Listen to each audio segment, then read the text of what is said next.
કોણ કહે છે ગરીબ છીએ, કોણ કહે છે રાખ, કાં ભૂલી જા મનવા ભોળા, આપણા જુદા આંખ, થોડા નથી સિક્કા પાસે, થોડી નથી નોટ, એમાં તે શું બગડી ગયું, એમાં તે શી ખોટ, ઉપરવાળી બેંક બેઠી છે આપણી માલા માલ, આજનું ખાણું આજ આપે અને કાલની વાતું કાલ. ઓ ગોડ, ગીવ અસ અવર ડેઇલી બ્રેડ. આવી પ્રાર્થના કરી છે જીસસ ક્રાઇસ્ટે. રોજની રોટી જ માત્ર માંગી છે. પાટલીપુત્રમાં ભગવાન બુદ્ધ એક નગર શેઠની હવેલી સામે ભિક્ષા પાત્ર લઈને ઉભા રહે, ભિક્ષાન દેય કરી.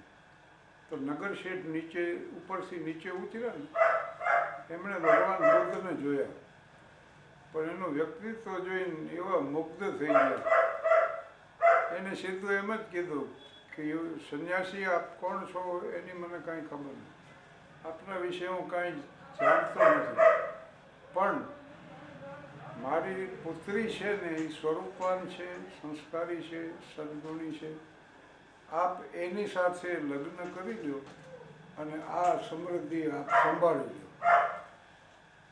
જો હું કરોડપતિ છું અને તમે ભિક્ષુક છો. એટલે ભગવાન બુદ્ધે એટલું જ કીધું કે કાશ એસા હોતા, કદાચ તમે જેમ કહો છો એમ હોત. ભગવાન બુદ્ધની વ્યાખ્યા એવી છે શ્રીમંત કે જેની અપેક્ષા સૌથી ઓછી હોય એ સૌથી ધનિક છે, સૌથી શ્રીમંત છે, સૌથી દ્રવ્યવાન. અને જેની અપેક્ષા સૌથી વધુ હોય એ ધનિક નહીં પણ નિર્ધન છે, ગરીબ છે, મોહતાજ છે. સ્વામી તીર્થરામ હેમે કોલેજનો પ્રાધ્યાપક હતા, પછી સંન્યાસ લઈ લીધું તો અમેરિકા ગયા. તો અમેરિકામાં એ એમ કહેતા કે મેં શહેનશાહ હું કા શહેનશાહ.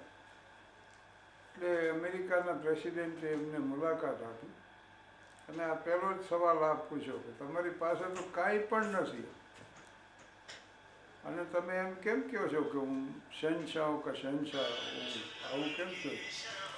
એટલે એમણે એટલું જ કીધું કે એ હું આટલા માટે કહું છું કે મારી કોઈ અપેક્ષા જ નથી, મારી કોઈ પણ જાતની અપેક્ષા નથી. ચાહ નહીં ચિંતા મટી મનવા બેપરવાહ, जिसको कछु न चाहिए वो चाह शाहन के शाह, जिसको कछु न चाहिए वो शाहन के शाह. બસ આટલું મને સંભળાય.